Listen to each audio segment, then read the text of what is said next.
જય કિસાન મિત્રો, આજે 15મી ઓક્ટોબર 2025 નો દિવસ. હું ગોપાલ ઇટાલિયા બોટાદના માર્કેટિંગ યાર્ડની અંદર કડદો કરી અને ખેડૂતોને લૂંટવામાં આવતું જે કારસ્તાન હતું એની સામે આમ આદમી પાર્ટીએ એક આંદોલન કર્યું અને આ આંદોલનની અંદર કડદાબાજોએ સરકારનો સપોર્ટ લઈ અને પોલીસના માધ્યમથી ખેડૂતો ઉપર દમન ગુજારવાનું કામ કર્યું.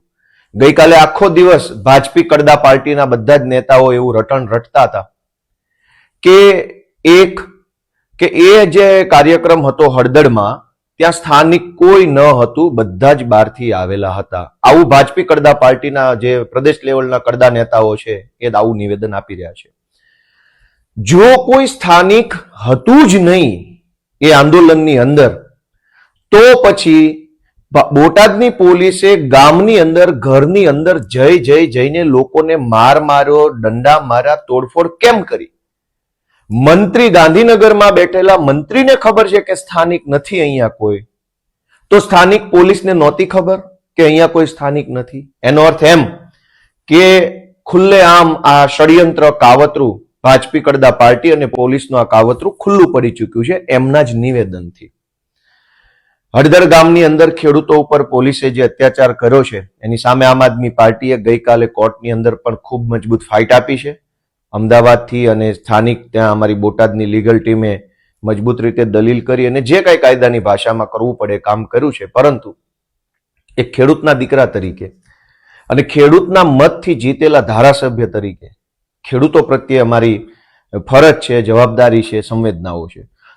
અને એટલે મને જાણવા મળ્યા પ્રમાણે હળદર ગામની અંદર બોટાદની પોલીસે જે કંઈ પણ નુકસાન કર્યું છે, ગ્રામજનોના ઘરમાં ઘૂસીને તોડફોડો કરી છે, કોઈના ઘરનું કંઈક, કોઈના ઘરનું કંઈક, કોઈને નાનું નુકસાન, કોઈને મોટું નુકસાન, અનેક ઘરોની અંદર તોડફોડ કરવામાં આવી છે. દિવાળીનો સમય છે, તહેવાર આવે છે, નાનો માણસ હોય, ગરીબ ખેડૂત હોય અને એના ઘરમાં આવી સમસ્યા બને તો એ બહુ મોટી મુશ્કેલી સર્જે છે. ત્યારે ખેડૂતોના મતથી ચૂંટાયેલા ધારાસભ્ય તરીકે મને એવું યોગ્ય લાગે છે કે મારે એ હળદર ગામના જે કાંઈ ખેડૂતો છે એમને ઉપયોગી બનવું છે. મેં નક્કી કર્યું છે કે ધારાસભ્ય તરીકે મને મળતા એક પગારની હું આ જે કંઈ હળદર ગામની અંદર જે ખેડૂતોના ઘરમાં તોડફોડ થઈ છે એને ઉપયોગી બનવા માટે હું એક પગાર આપીશ.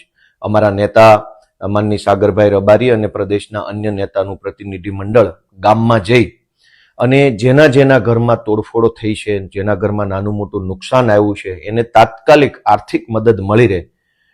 ફૂલ નહીં તો ફૂલની પાંખડી, પૂરેપૂરી નહીં તો થોડી, પણ મદદ મળી રહે એવા આશયથી હું ધારાસભ્ય તરીકેના એક પગારમાંથી ગામના ખેડૂતોને ઉપયોગી બનવા માટેનો નિર્ણય કરું છું.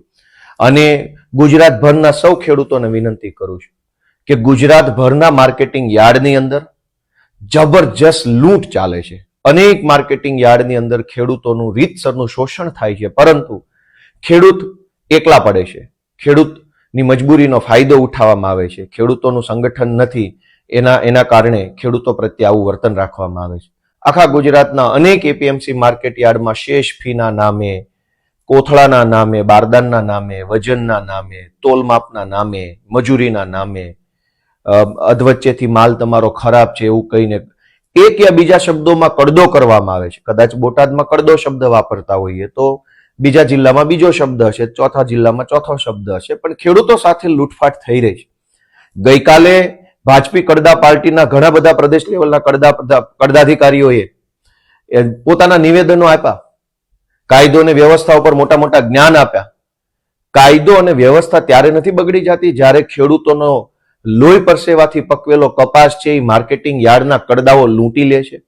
ત્યારે લૂંટ થાય છે ત્યારે કાયદો નથી બગડતો. જ્યારે ભાજપી કડદા પાર્ટીના નેતાઓના આદેશથી પોલીસ નિર્દોષ મહિલાઓને ઘરમાં ઘૂસીને મારે છે ત્યારે વ્યવસ્થા નથી બગડતી. ખેડૂતનું શોષણ થાય, ખેડૂત આરે અન્યાય થાય તો કાયદો અને વ્યવસ્થામાં વાંધો નથી. ખેડૂત પોતાનો અધિકાર માગે તો કાયદો અને વ્યવસ્થા બગડી જાય છે. એનો અર્થ એ થયો કે કાયદો ચોર લૂંટારા માટે છે, વ્યવસ્થાઓ કડદો કરનારા માટે છે.